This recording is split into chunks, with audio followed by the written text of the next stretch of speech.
बघा, या विश्वामध्ये आदरणीय पूजनीय अशी दोनच व्यक्ती असते, दोनच वस्तू असते. सगळ्यात पहिले म्हणजे गुरु आहेत आणि दुसरे भगवंत. यांच्यापेक्षा दुसरे आदरणीय, यांच्यापेक्षा दुसरे पूजनीय अशी वस्तू जगात काही नाही. तुम्ही म्हणणार असं का नाही? त्याचं कारण आहे. बघा, जसं भगवान परमात्मा आणि आपले गुरु, जे कोणी तुमचे गुरु आहेत, गुरुला आणि भगवंताला दोघांना एकत्र उभं करा आणि मग तिथं गेल्यानंतर आता तुम्हाला पाया पडायचं आहे. तर मग तुम्ही सगळ्यात पहिलं कोणाच्या पाया पडणार? गुरुच्या पाया पडणार की भगवंताच्या पाया पडणार? बोला. गुरुच्या का बरं? भगवंत काय फिके पडले का? गुरु गोविंद दोनों खडे काको लागे पाय, उन गुरु बलिहारी जिसने गोविंद दियो बताय. महाराज, आणि मग मी का भगवंताला प्रणाम करू अगोदर? कारण की गुरु आणि गोविंद दोघे उभे असताना मी तर गुरुच्याच अगोदर पाया पडेल, कारण की मला गुरुतत्व अगोदर कळलंय आणि त्या गुरुतत्वाद्वारे वास्तविक भगवंत काय आहे ते मला कळालं. कारण की आपल्याला ना पांडुरंग माहित होते, ना भगवान शंकर, ना कृष्ण, ना राम कोणीही माहित नव्हते.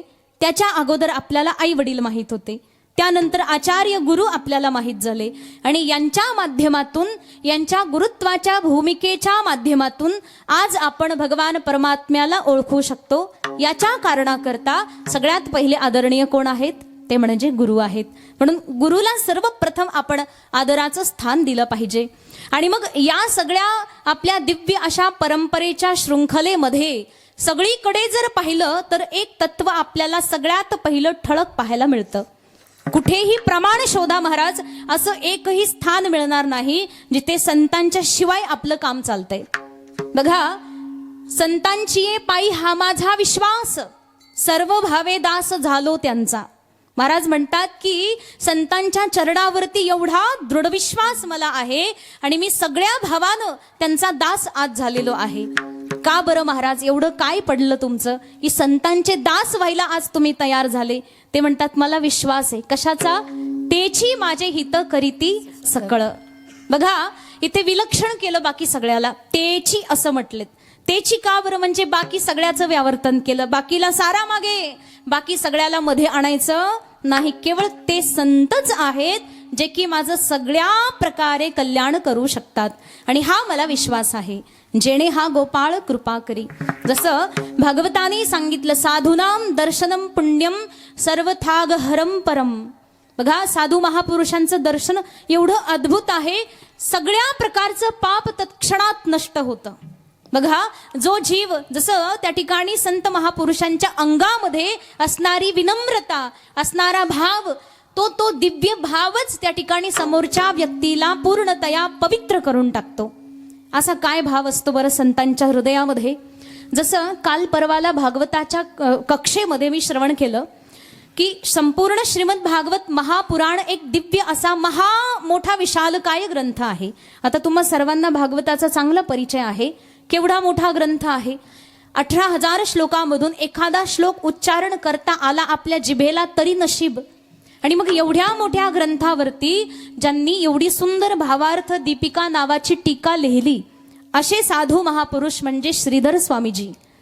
आणि त्या स्वामीजींनी जेव्हा टीका लिहायला सुरुवात केली तेव्हा भगवंताला नमस्कार करून नमस्कारात्मक मंगलाचरण केलं आणि पुढे वळले. आणि पुढे काय लिहितात बघा, मी टीका लिहायला चाललो आहे असं लिहितात आणि त्याच बरोबर सोबत एक वाक्य असं लिहिलं की त्यांच्या अहंकाराचं प्रदर्शन तिथे आपल्याला कुठेही सापडणार नाही. काय म्हटले? मी कोण आहे टीका लिहिणारा? क्व असी. मी कोण आहे? क्व अहम अस्मी. अरे मी कोण आहे टीका लिहिणारा? मी ग्रंथ लिहिणारा आहे कोण? माझ्याकडे सामर्थ्य काय आहे? त्यांनी सांगितलं की बघा, क्षीरसागराचं मंथन होत असताना त्या ठिकाणी मथनी म्हणजे रवी म्हणून त्या ठिकाणी मंदराचल पर्वताला आणलं आणि दोर कोण आहे? म्हणतात वासुकी नाग. वासुकी नागाचं आपल्याला काही आता सध्या घेणं देणं नाही, पण तो मंदराचल पर्वत एवढा विशाल काय आहे, मोठं शरीर आहे त्याचं, फार मोठा पर्वत. एवढा मोठा पर्वत समुद्रामध्ये आणून ठेवला, त्याच्याद्वारे मंथन करायचं ठरवलं. एवढा मोठा पर्वत त्या समुद्रात बुडायला लागला महाराज. बघा, केवढा मोठा पर्वत आहे तो. पर्वत जर या क्षीरसागरामध्ये बुडतोय तर त्या पर्वतासमोर मी तर साधा परमाणू सुद्धा नाही. एक छोटासा अणू सुद्धा अतिशय क्षुद्र प्राणी मी आहे. मग तो एवढा मोठा पर्वत क्षीरसागरामध्ये बुडतोय, तर श्रीमद भागवत काय महासागर आहे महाराज. भगवंतानं सांगितले ना, तिरोधाय प्रविष्टोहम श्रीमद भागवतार्णवम. भागवताला अर्णव असं म्हटलंय. अर्णव म्हणजे समुद्र. म्हणतात की हा भागवत जो ग्रंथ आहे तो साक्षात ज्ञानाचा समुद्र आहे, आणि त्या ज्ञानरूपी समुद्रामध्ये मी छोटासा परमाणू कुठपर्यंत टिकणार आहे. जास्त वेळ माझं अस्तित्व तिथं नाही, तत्काळ बुडणारा मी आहे. आणि मग अशा स्थितीमध्ये बोला मी भागवताची टीका काय लिहू, असं म्हणणारे श्रीधर स्वामीजी, ज्यांनी अकाट्य अशी टीका संपूर्ण भागवतावर लिहिली. इतिहासात अशी टीका कधी झालीच नाही, ना त्याच्या अगोदर ना त्यानंतर. अर्थात अशी अद्भुत टीका लिहिणारे साधू म्हणतात की माझी काहीही योग्यता नाही. आणि त्याच्यानंतर पुढचा श्लोक आहे जो आपल्या सगळ्यांना माहित आहे. बघा काय, मूकं करोति वाचालम पंगुम लंघयते गिरिम यत्कृपातमहं वंदे परमानंद माधवम. बघा हा श्लोक आपल्या सर्वांना जवळपास कंठस्थ आहे. काय म्हटलेत, मूकम करोति वाचालम. हा श्लोक श्रीधर स्वामीजींनी लिहिला आहे याच श्लोकाच्या नंतर. ते म्हणतात की एक मुका व्यक्ती जो की वाचाळ होऊन बोलायला लागतो, एक पंगळा व्यक्ती मोठे मोठे पर्वत चढून पलीकडे जातो. हे कशामुळे होतं, यत् कृपा तमहं वंदे. एकदा त्या परमात्म्यानं त्या व्यक्तीवर कृपा करायचं ठरवलं तर मग त्याचं सर्वस्व वहन परमात्मा करतो. आणि मग असा भाव ठेवणारे ते साधू महापुरुष, त्यांचं काय विचार करायचा महाराज. आणि मग त्यांच्याकडे असणारी पवित्रता, त्यांच्याकडे असणारी निर्मळता, त्यांच्याकडे असणारं सर्वस्व ज्ञान पाहता क्षणी एक अतिशय अल्पज्ञ, अतिशय साधारण तुच्छ प्राणी विशेष होऊन जातो. बघा म्हणतात ना, संगती एवढी अतिशय शीलवान गुणवान असते. जर सज्जनांची केली तर भगवंतापर्यंत घेऊन जाते, आणि दुर्जनाची केली तर क्षीरसागराच्या गोत्यामध्ये घेऊन जाते. अशी ही अतिशय दुर्गुण आणि सद्गुणानं भरलेली संगती. बघा, कीटोपी सुमनः संगात आरोहती सताम शिरः. एकदा असं झालं की बागेतून फुलं तोडून आणल्यानंतर एका फुलावरती अळी होती, आणि ते तसं फुल देवावर कसं वाहायचं म्हणून मग मी ते फुल घेतलं आणि बाहेर फेकून द्यावं म्हटलं. कारण की फुलं आपल्याकडे भरपूर आहेत, मग एक फुल वाया गेलं तर काय होतंय. तेव्हा माझ्या गुरुदेवांनी सांगितलं की बाळा, चुकून आलेलं ते फुल, त्या फुलावर चुकून आलेली ती अळी, तिला दुर्भागी बनवू नको. ते फुल तसंच घे आणि देवाच्या डोक्यावर वाहा. म्हटले हा काही म्हणजे जरा वाईट वाटलं की देवाच्या डोक्यावर अळी कुठं वाहायची. ते म्हटले बघा, त्या अळीचं अहोभाग्य की तिनं फुलाची संगती केली, आणि फुलाच्या संगतीच्या माध्यमातून ती देवाच्या डोक्यापर्यंत जाण्याचं सामर्थ्य ठेवते. हे संगतीचं फळ आहे महाराज. मग संगती तुम्ही फुलाची करा ना, देवापर्यंत आपोआप जाल. पण आपल्याला संगती ढेकणाचीच लागते. मग अशाच्या संगे हिरा जो नाडीला साधू जैसा, कुसंगे नाडीला साधू जैसा. योगनाचा संगे हिरा जो मंगला, कुसंगे नाडीला साधू जैसा, कुसंगे नाडीला साधू जैसा. आणि मग असं तुम्ही म्हणाले महाराज की या विश्वामध्ये सर्वाधिक आदरणीय, सर्वाधिक पूजनीय साधू आहे. कारण साधू काय करतात, त्यांच्या संगतीमध्ये जाणाऱ्या व्यक्तीला आप समान स्वतःसारखं करून टाकतात. जसं आपणासारखे करीती तत्काळ. म्हणतात पारस परस बहुत अंतरोजान, यह सोना लोहा करे, यह करे आप समान. बघा, परीस नावाचा एक दगड जो की लोखंडाला लावला की लोखंडाचं सोनं होतं, पण सोनच होतं, परीस होत नाही. जर प्रत्येक लोखंडाचा परीस झाला तर पहिल्या परीसाची काय किंमत राहायची, त्याला कोण बरं मोजायचे. म्हणून त्यानं आपली किंमत राखून ठेवली, लोखंडाचं सोनं फक्त केलं. पण साधूला बघा, जो कुणी साधूकडे आला त्या साधूनं त्या व्यक्तीला आपल्यासारखं करून टाकलं. जसा मी आहे तसा तू होऊन जा. म्हणजे अशा प्रकारे साधूचं अतिशय अद्भुत असणारं औदार्य त्या ठिकाणी आपल्याला पाहायला मिळतं.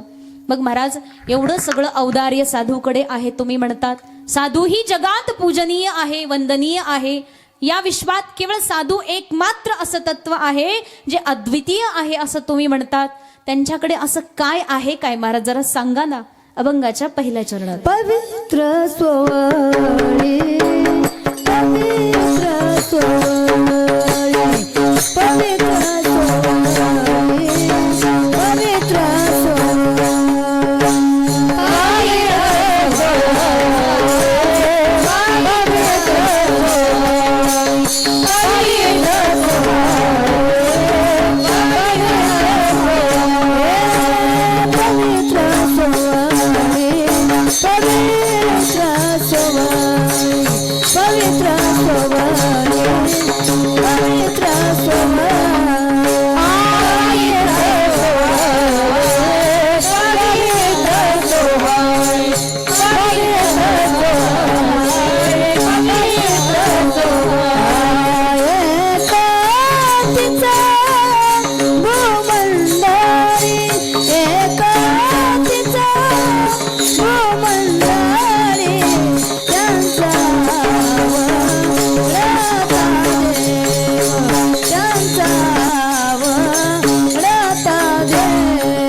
एकतीचा भूमंडळी एकतीचा भूमंडळी एकतीचा भूमंडळी पवित्र सोवळी एकतीचा भूमंडळी एकतीचा भूमंडळी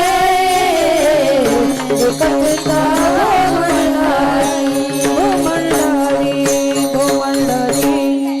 पवित्र सोवळी. काय बोलले महाराज ऐका.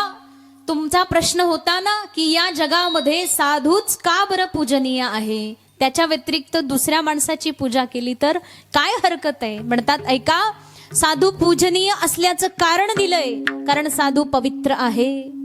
साधू सारखं पवित्र काही आहे का हो महाराज बोला. या विश्वामध्ये असं एकही स्थान, एकही जागा, एकही वस्तू सापडणार नाही जी साधू सारखीच पवित्र आहे. म्हणून पवित्र. बघा, पवित्र म्हणजे काय, नेमका याचा अर्थ काय होतो आणि साधू नेमका कोणत्या अंगानं पवित्र आहे आणि आपण कोणत्या अंगानं पवित्र नाही. तर याचं उदाहरण देण्याकरता आपल्याला थोडासा सूक्ष्म विचार करावा लागेल. बघा, असं आहे, साधू पवित्र असण्याचे 4-5 कारण शास्त्रानं दिलेले आहेत. म्हणतात साधू सगळ्यात पहिलं देशतः पवित्र आहे. जसं एखाद्या पवित्र भागामध्ये, एखाद्या पवित्र तीर्थामध्ये आपला जन्म झाला तर आपण अभिमानानं सांगतो की आमचा जन्म आळंदीत झाला. आळंदीत कुठं झाला?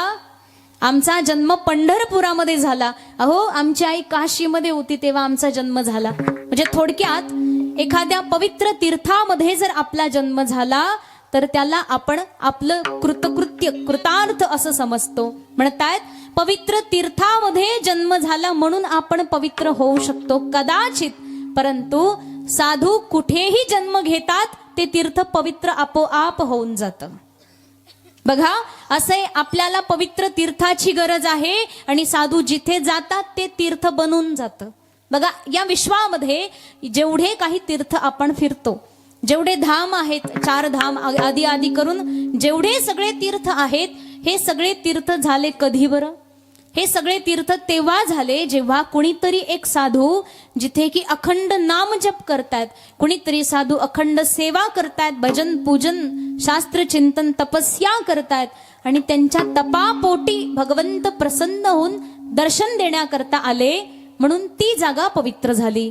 पंढरपुरामध्ये बघा, आई वडिलांच्या सेवेवर प्रसन्न होऊन पुंडरीकावर भगवंत एवढे खुश झाले की भगवंतानं साक्षात त्या ठिकाणी अवतार धारण केला. आणि पंढरपूर एक असं तीर्थ आहे जिथे भगवान फक्त आले, गेले नाही. बघा, असे अनेक तीर्थ आहेत जिथे भगवान आले सुद्धा आणि अंतर्धानही झाले, परंतु भगवान परमात्मा काही गेले नाही. ते कसे आहेत?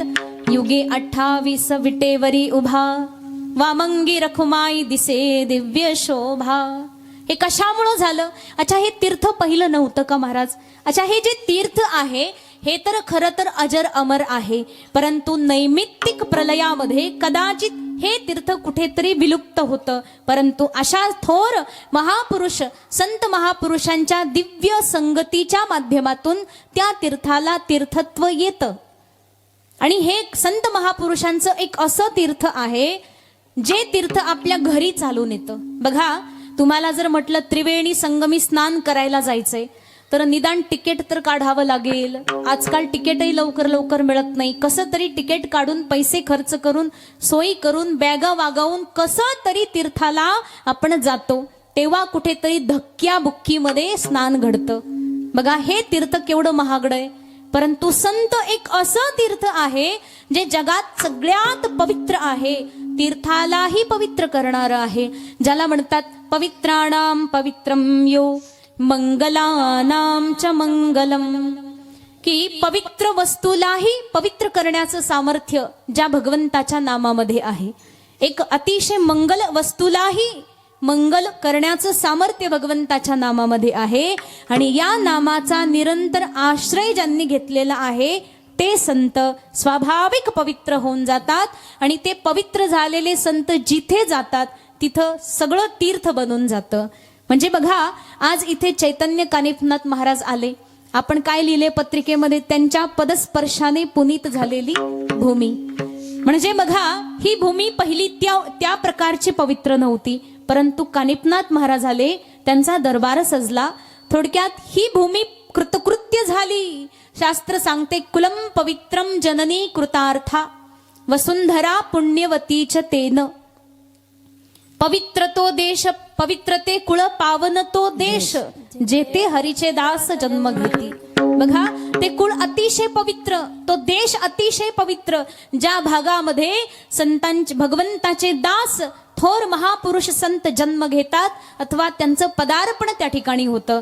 म्हणजेच ही जी काही भूमी आहे ती संतांच्या पदस्पर्शाने पुनीत झाली आणि त्यानंतर हे तीर्थ बनलं. या तीर्थाच्या रज, तीर्थाची माती, या मातीलाही आपण एवढं महत्व देतो की ही माती चुकून जरी आपल्या अंगावरती पडली तर माणसाला धन्य वाटतं. महाराज, आज खरोखर आनंदी झालो. अर्थात तीर्थाची केवढी महिमा आहे. आणि हे तीर्थ बनवलं कोणी? संतांनी बनवलं. अर्थात तीर्थ बनवण्याचं सामर्थ्य ज्या संतांच्याकडे आहे ते संत केवढे पवित्र असतील. म्हणून अशा पवित्र संतांना पवित्र तीर्थात जन्म घेण्याची गरज नाही. ते जिथं जन्म घेतात ते तीर्थ बनून जातं. पवित्र तीर्थ, पवित्र भूमी बनून जाते. म्हणून कुलम पवित्रम जननी कृतार्था. बघा, हा श्लोक इतका सुंदर आहे ज्यामध्ये सांगितलं की ज्या कुळामध्ये संत जन्माला येतात ते कुळ पवित्र होऊन जातं. ज्या आईनं त्या साधूला जन्माला घातलं ती आई कृतार्थ होते म्हटलं. बघा, एक अशी आई ज्या आईनं जर भक्ताला जन्माला घातलं नाही तर त्या आईनं आपल्या शरीराला उगाच त्रास दिला असं साधू म्हणतात, असं शास्त्र म्हणतंय. भक्त जन्माला आला नाही कुशीमध्ये तर मग तुम्ही तुमच्या शरीराला निव्वळ त्रास दिला. बघा महाराज, अर्थात भक्ताला जन्माला घालण्याकरताच तुमची कुस बनली पाहिजे, एवढं सामर्थ्य आपल्याकडे असावं. ही जननीची सामर्थ्य शक्ती. म्हणून कुलम पवित्रम जननी कृतार्था. आणि मग अशी वसुंधरा म्हणजे पृथ्वी माता, धरती सुद्धा पवित्र होऊन जाते, आनंदित होऊन जाते, पुलकित होऊन जाते की आज माझ्या शरीरावरती, माझ्यावरती एक सुंदर अशा दिव्य महात्म्याचं चरण पडलेलं आहे जेणेकरून मी पापमुक्त झाले. नाहीतर असे लोकही असतात ज्यांचा भुईला भार होतो. महाराज, आपल्याकडे एक म्हण आहे ना, काय म्हणतो आपण त्याला? येते का तुम्हाला म्हण? असे लोक नसले जमिनीवर तरी चालेल. जमिनीला ज्यांचं ओझं होतं त्यांना आपण म्हणतो खायला कहार आणि भुईला. हे कोणासाठी म्हटलं जातं माहितीये तुम्हाला? खायला कहार आणि भुईला भार. जो व्यक्ती भगवंताचं भजन कधीच करत नाही त्या व्यक्तीकरता हे वाक्य आहे. म्हणजे त्या व्यक्तीनं जमीन सोडून गेला तरी चालेल, काही बिघडत नाही. अर्थात पापी माणसाचं सगळ्यात जास्त ओझं होतं पृथ्वीला आणि पुण्यात्मा व्यक्ती आला की ती पृथ्वी आनंदावून जाते. म्हणून पवित्र आहेत ते संत ज्यांचा जन्मही वास्तविक पवित्र आहे, म्हणून देशतः पवित्र. दुसरा असे काळतः पवित्र, म्हणजे काळात पवित्र. आपण म्हणतो अरे माझा जन्म गोकुळाष्टमीच्या दिवशी झाला म्हणजे मी थोडक्यात पवित्र झालो. कुणी म्हणतं तुझं सोड, माझा जन्म तर रामनवमीला झाला म्हणे.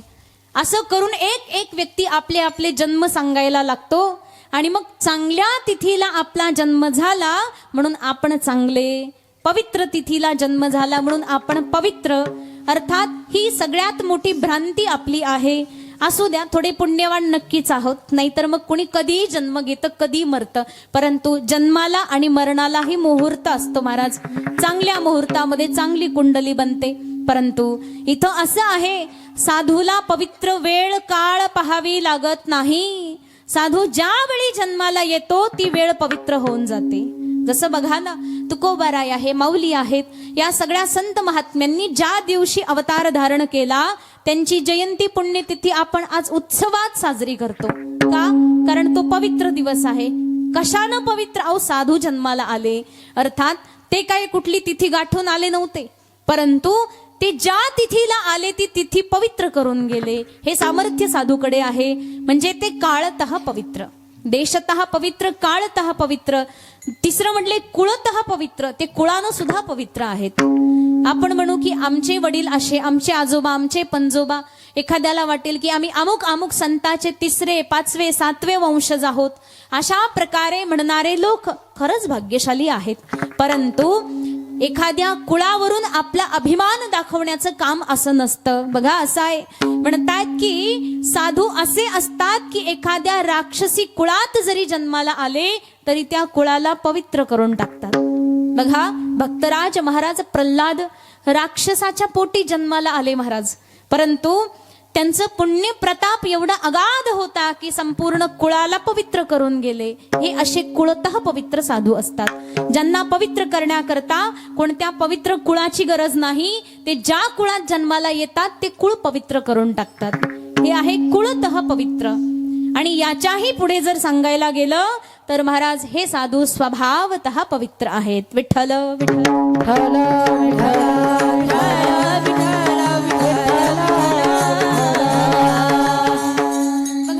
स्वभावतः पवित्र कसे?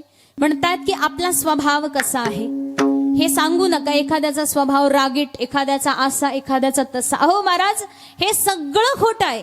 हा जो काही स्वभाव आहे हा आरोपित आहे आपल्यावरती. हा आत्मा वस्तुतः कसा आहे?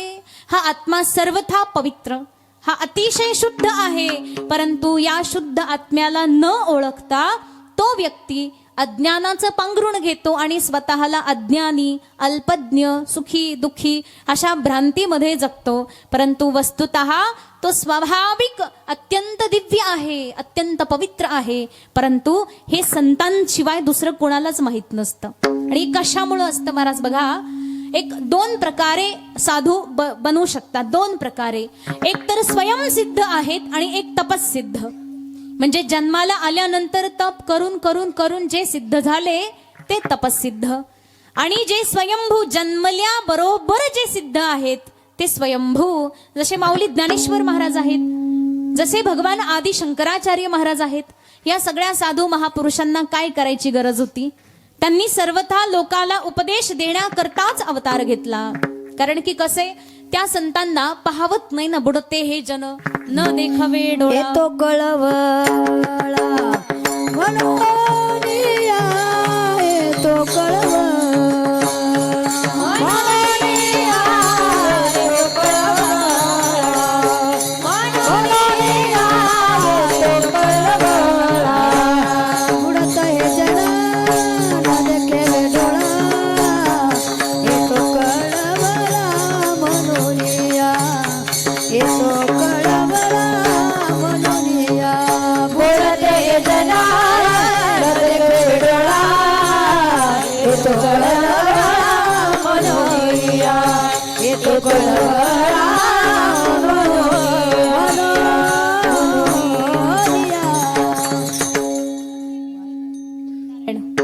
बुडते हे जन न देखवे डोळा, येतो कळवळा म्हणूनिया. आणि मग असा कळवळा मनामध्ये येतो, नाहीतर आम्ही वैकुंठवासी आलो याची कारणासी. तुमच्या आमच्या लोकांच्या उद्धाराकरता हे संत जन्म घेतात, नाहीतर त्यांना जन्म घ्यायची काय गरज आहे, कारण हे साधू परमहंस आहेत. जसे भगवान श्री शुकमहामुनी, त्यांना काय गरज आहे जन्म घ्यायची, परंतु ते आले भागवत धर्माचा उपदेश करण्याकरता. वैष्णव म्हणजे काय आहे आणि वैष्णवानं कसं असलं पाहिजे याचा उपदेश करण्याकरता. नाहीतर हे परमहंस आहेत.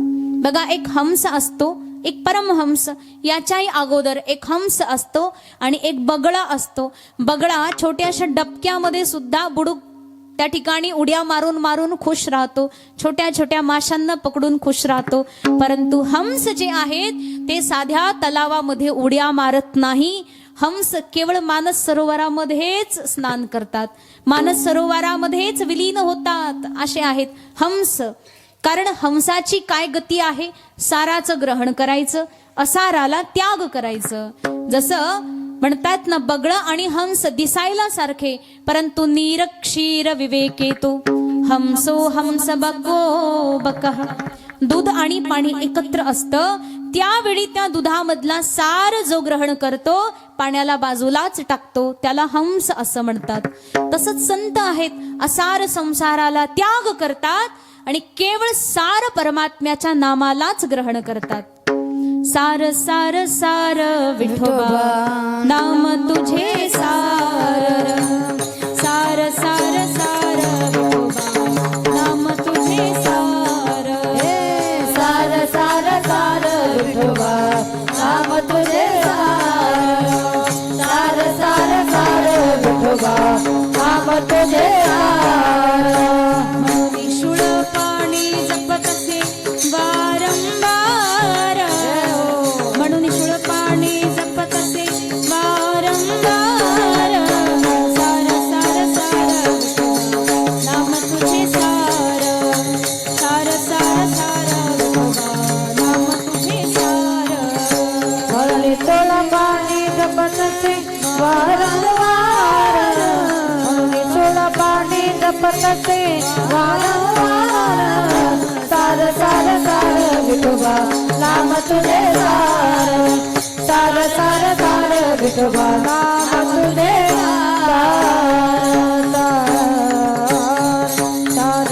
केवळ एक सार असणाऱ्या विठोबाच्या नामाचंच ग्रहण करतात. सकळ मंगळ निधी, सगळ्या आनंदाचा सिंधू एकमात्र परमात्मा, तो परमात्माही आहे.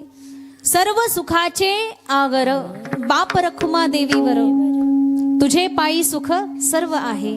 आणि मग भगवंताच्याच पायावर ज्यांनी सगळ्या सुखाला पाहिलं, मग तो व्यक्ती भगवंताच्या चरणाला सोडून दुसरीकडे कसा जाईल बरं? हे आहेत साधू, ज्यांनी की वास्तविक पवित्र वस्तूला पकडलं, म्हणून त्यांच्याकडे सुद्धा पवित्र करण्याचं सामर्थ्य आलं. जसं म्हणतात ना, एखाद्या व्यक्तीनं जर समजा आपली लाईटची जी उघडी तार आहे ती हातात पकडली, तर त्याच्या अंगामध्ये करंट आला. त्याला जर दुसऱ्यानं पकडलं तर काय झालं? त्यालाही करंट सप्लाय. असं करता करता जो कुणी येऊन त्याला धरेल त्या त्या व्यक्तीला करंट भेटत जाईल. अगदी असाच करंट इथे सुद्धा असतो. हा साधू एक असा महापुरुष ज्याच्या जीवनामध्ये भगवंताची भक्ती भजन असं उतरलेलं आहे की त्या भजनाच्या माध्यमातून प्रत्येक प्राण्याला मुक्त करण्याचं सामर्थ्य त्याच्याकडे आहे. आणि मग ते सामर्थ्य सर्वांना वाटतच फिरतात आणि वाटून वाटून वाटून ते सामर्थ्य सगळीकडे पसरवण्याचं कार्य हे साधू करतात. आणि मग साधू आणि भगवंत काही वेगळे नाही. कारण भगवंत काय म्हटले? संभवामि युगे युगे, युगायुगामध्ये येईल, प्रत्येक युगामध्ये येईल. पण बघा, भगवान परमात्मा काही प्रत्येक वेळी त्या ठिकाणी धनुष्यबाण घेऊन येतील, शंख चक्र गदाच घेऊन येतील, असं काही नाही महाराज. भगवान परमात्मा कधी कधी हातात ज्ञानेश्वरी घेऊन येतात, कधी कधी गाथा घेऊन येतात, कधी कधी शंकर भाष्य घेऊन येतात आणि सगळ्या जगाला अज्ञानातून दूर करून ज्ञानरूपी सुंदर अशा प्रकाशाकडे घेऊन जातात, जीवनाचं कल्याण करून टाकतात. कारण वास्तविक अज्ञानही आपल्या जीवनामध्ये, या अज्ञानाला शून्य करून ज्ञानाचा उदय करणारे केवळ संत. कारण बघा ना, या जगामध्ये आपण शेवटपर्यंत माझं माझं म्हणतो आणि ह्या माझ्याला तू चुकीचं करतो हे सांगणारे केवळ संत आहेत. भगवान शंकराचार्य सांगतात ना, काते कांता कस्ते पुत्र अयम संसार अतीव विचित्र गतवत वित्ते देहा पाये भार्या बिभ्यती तस्मिन काय. ऐका बरं का ध्यान देऊन, काय म्हटले महाराज? काते कांता, अरे कोण कोणाची